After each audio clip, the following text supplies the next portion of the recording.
आज के क्लास में आप पढ़ेंगे सिलेबल्स एवं वर्ड स्ट्रेस के बारे में। तो लीजिए ध्यान से क्लास को देखिए और सिलेबल और वर्ड स्ट्रेस के बारे में जानकारी प्राप्त कीजिए। आज के क्लास में हम लोग जिस विषय पर चर्चा करने वाले हैं वो है सिलेबल एवं स्ट्रेस। ये बहुत ही महत्वपूर्ण चीज़ है और आप यदि इसके बारे में जानकारी नहीं रखेंगे तो फिर आप अंग्रेजी बोलते हुए किसी व्यक्ति को नहीं समझ पाएंगे, ना ही आप अच्छे इम्पैक्ट वाले अंग्रेजी में संप्रेषण कर पाएंगे। तो ये जानना बहुत ज़रूरी है कि सबसे पहले व्हाट इज़ सिलेबल, सिलेबल क्या है। तो देखिए आप ऐसे समझिए कि यदि वर्ड, ये मान लीजिए वर्ड है, वर्ड यदि एक मॉलिक्यूल है तो इसके अंदर जो एटॉम है वह है सिलेबल। यदि आप वर्ड को मॉलिक्यूल मान लें तो सिलेबल को आप एटॉम मान सकते हैं, क्योंकि कई सिलेबल से वर्ड का निर्माण होता है। जिस तरह से जीवों में आपने सुना होगा कि मोनोसेलुलर जीव भी होते हैं और मल्टी सेलुलर जीव भी होते हैं, उसी तरह से सिलेबल भी, वर्ड भी एक सिलेबल के हो सकते हैं और मल्टी सिलेबल के हो सकते हैं। लेकिन आपको समझना है कि यदि प्रश्न आपसे ये किया जाए कि व्हाट इज सिलेबल, प्रश्न है, क्वेश्चन है कि what is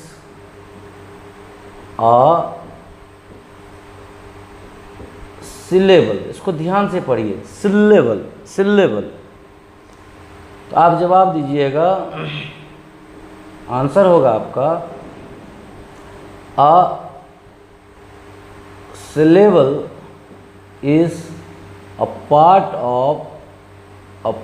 of word containing at least one vowel sign, one vowel sign। यानी हिंदी में यदि आप कहें तो सिलेबल शब्द का हिस्सा है जिसमें कम से कम एक वॉयल साइन होना चाहिए। आपने समझ लिया। अब यदि सिलेबल होता है तो कितने तरह का होता है। क्वेश्चन यदि आपसे पूछा जाए कि how many types of syllables are there. आपसे यदि कोई पूछ दे कि how many types of syllables are there, syllables होते कितने तरह के हैं, तो आप कहेंगे there are 6 types of syllables. आप कहेंगे there are 6 types of syllables. Syllables होते कितने तरह के हैं, तो आप कहेंगे 6 तरह के होते हैं। अब एक एक को हम लोग जानेंगे और उसके बारे में विस्तृत रूप से चर्चा होगी। पहले आप सिलेबल समझ लीजिए, फिर हम लोग स्ट्रेस पर आएंगे। पहले वर्ड का जो पार्ट होता है सिलेबल, इसको समझ लीजिए अच्छा से, फिर हम लोग आएंगे स्ट्रेस पर।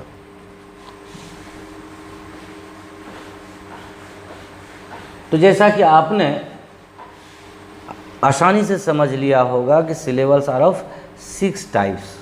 तो कौन कौन होते हैं, नंबर 1 पे आ जाइए। इसको हम लोग कहते हैं ओपन सिलेबल। पहला नंबर पर आता है ओपन सिलेबल। आप किसे कहेंगे ओपन सिलेबल, तो आप कहेंगे an open syllable has only one vowel sign with high pitch.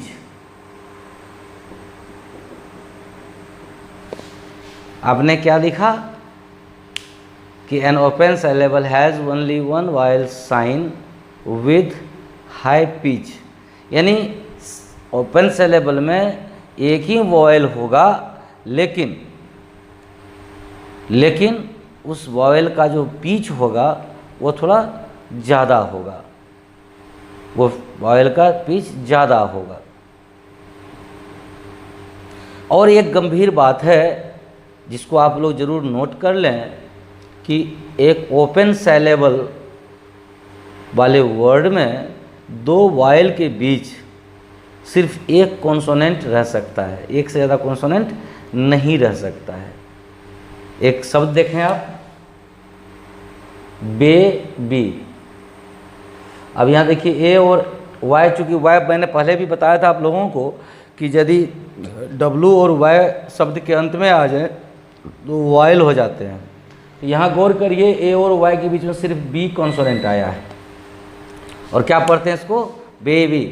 क्या पढ़ते हैं, बेबी। उसी तरह से आप शब्द ले सकते हैं I V Y, I V, frozen, क्यूफिट, ये सभी ओपन सिलेबल कहलाते हैं। ये सभी क्या कहलाते हैं, ओपन सिलेबल कहलाते हैं। अब आ जाइए आप नंबर 2 में, क्लोज्ड सिलेबल।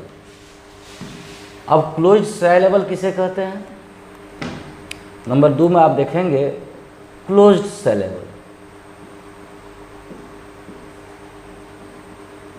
क्लोज्ड सिलेबल, इसमें भी वही बात है। A closed syllable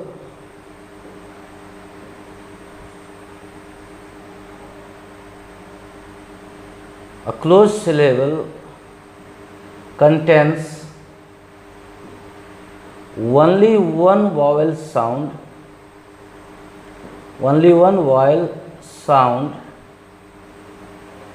having low pitch। आपने गौर किया था ओपन में हाई पिच था और क्लोज्ड में लो पिच है, उसमें हाई पिच था, इसमें लो पिच। उदाहरण के रूप में आप इन, ऑन, आओ, एट, ईट इत्यादि शब्दों को ले सकते हैं। इसमें कोई कठिनाई मेरे हिसाब से नहीं होना चाहिए आपको। आप इसको भी ध्यान रखेंगे कि यदि 3 से ज़्यादा लेटर वाला कोई ऐसा शब्द है जिसमें क्लोज्ड सिलेबल आना है, तो कॉन्सोनेंट के बाद, वॉवेल के बाद सिर्फ एक कॉन्सोनेंट उसमें मिलेगा आपको, सिर्फ एक कॉन्सोनेंट। जैसे आप देखेंगे CAT, वॉवेल साउंड ए है, काइट, और उसके बाद सिर्फ एक कॉन्सोनेंट आपको मिलेगा। बहुत सारा शब्द आप देख सकते हैं, वाक है, रोल है, वेव है, इस तरह के शब्द आपको मिल सकते हैं। लेकिन ध्यान दीजिए कि यदि 2 क्लोज सिलेबल एक साथ आ जाए, 2 क्लोज सिलेबल एक साथ आ जाए, तो ऐसी स्थिति में भी वॉवेल जो है, वॉवेल और कॉन्सोनेंट के बीच में तब 2 वॉवेल के बीच में तब 2 कॉन्सोनेंट्स आ जाएंगे।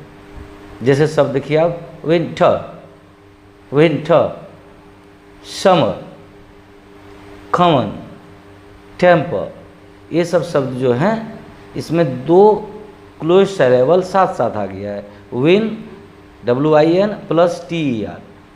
तो अब गौर करिए आप, आई और ई के बीच में देखिए आप कितना कॉन्सोनेंट आ रहा है। तो इसलिए देखिएगा विंटर, एन और टी दोनों आ गया आई और ई के बीच में। तो जब 2 क्लोज सिलेबल साथ आएंगे तो इसके बीच में एक कॉन्सोनेंट की जगह 2 कॉन्सोनेंट हो जाएगा। इसलिए इसको समझने की इसमें कोई तरह का दिक्कत नहीं होना चाहिए। अब हम लोग तीसरे नंबर पर आ जाते हैं, और तीसरा नंबर है आर कंट्रोल्ड सिलेबल का। तीसरे नंबर पर जब आप आते हैं तो ये है R controlled syllable. R controlled syllable आपने गौर किया होगा, आपने कई बार देखा होगा कि शब्द के अंत में आर या आर ई लगा हुआ होता है। When a word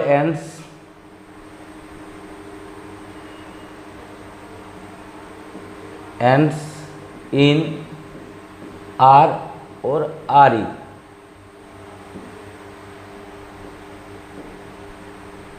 it's come into the group of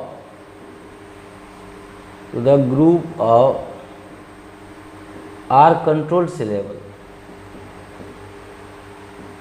और यहाँ ध्यान देने वाली बात यह है कि उच्चारण में ये आर या आर ई का अस्तित्व खत्म हो जाता है। भले लिखते हम आर और आर ई हैं जरूर, लेकिन उच्चारण में इसका अस्तित्व नहीं रहता है। इस तरह वाले सिलेबल को हम आर कंट्रोल्ड सिलेबल कहते हैं। उदाहरण के रूप में आप ले सकते हैं डियर, जैसे डी डबल ई आर है, एफ ई ए आर है, एफ यू आर है। इस तरह के जो शब्द हैं ये सारे आ जाएंगे आर कंट्रोल्ड में। जैसे विस्पर भी होता है, आपने देखा होगा विस्पर शब्द WHISP या विस्पर। अब यहाँ देखिए कि ER तो लास्ट में है लेकिन उसका साउंड नहीं है। ऐसे शब्दों को हम, ऐसे सिलेबल्स को हम आर कंट्रोल्ड सिलेबल कहते हैं। अब हम लोग आगे आ जाइए, नेक्स्ट सिलेबल पे आते हैं हम लोग। उसको कहते हैं हम लोग वॉवेल टीम सिलेबल। आप एक एक करके इनके 6 प्रकार से परिचित हो जाइए। इनको हम लोग कहते हैं नंबर 4 में वॉवेल टीम सिलेबल। जैसा कि इसका नाम को ही देख करके आपको लग रहा होगा कि वॉवेल टीम सिलेबल क्या है, क्या है, आप इसको ऐसे समझिए, a group of 2 or more vowels giving single sound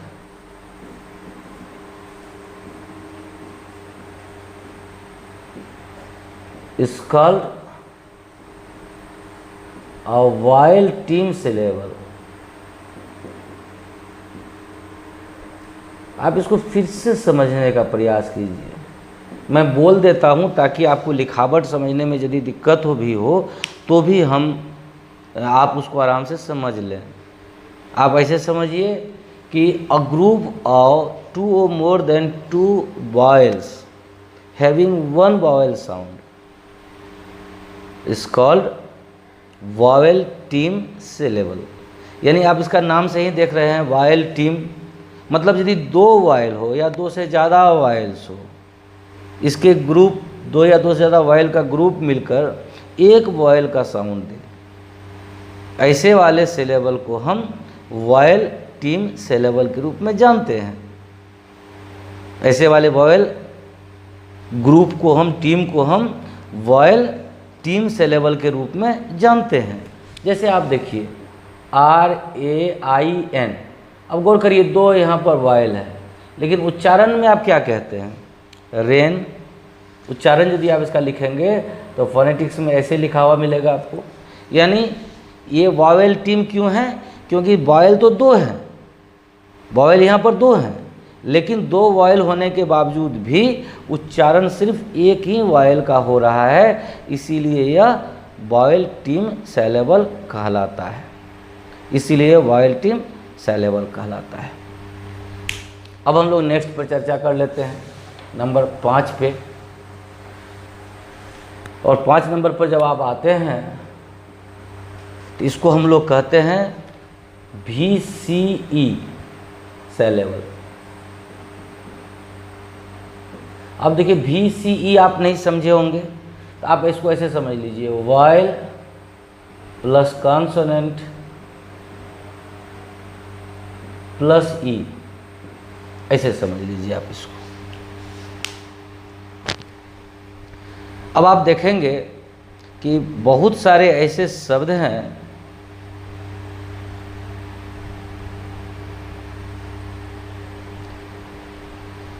बहुत सारे ऐसे शब्द हैं जिसके निर्माण में आप देखेंगे लास्ट में VCE आता है, लेकिन इस ई का अपना कोई साउंड नहीं होता है। जैसे आप देखिए CAKE, उच्चारण क्या हो गया? केक। गौर करिए, इस ए का उच्चारण हुआ, इसका उच्चारण नहीं हुआ। अब यहाँ देखिए वॉयल कॉन्सोनेंट ई, वॉयल कॉन्सोनेंट ई, ऐसे सिलेबल को हम VCE सिलेबल कहते हैं। कोई दिक्कत नहीं होनी चाहिए। अब नेक्स्ट में हम लोग आ जाते हैं नंबर 6 में CLE सिलेबल।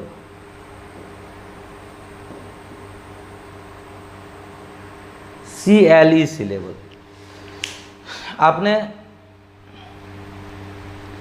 यहाँ भी समझने में यदि आपको कोई दिक्कत हुआ हो तो आप इसको ऐसे समझिए, कॉन्सोनेंट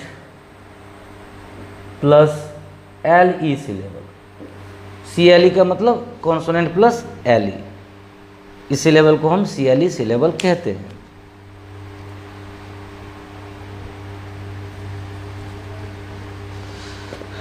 यहाँ एक गंभीर चीज़ है जिसको आप जरूर याद रखेंगे। यदि किसी मूल शब्द के अंत में C लगा हुआ हो, ABC वाला C, और उसके बाद यदि LE लगाना हो, ध्यान दीजिए इस बात पर, अंत में C लगा हुआ हो और उसके बाद LE लगा हुआ हो, तो जब आप इस LE लगाने के बाद जब आप शब्द बनाते हैं, ये हो जाता C + K + LE। अब ध्यान दीजिए, के अतिरिक्त यहाँ आ जाता है, इस पर आप ध्यान जरूर रखिएगा, क्योंकि बहुत सारे वर्ड आपने देखा होगा। जैसे देखिए आप TACLE, टैकल, बहुत सारे शब्दों को आपने देखा होगा, ऐसे फीकल, टैकल,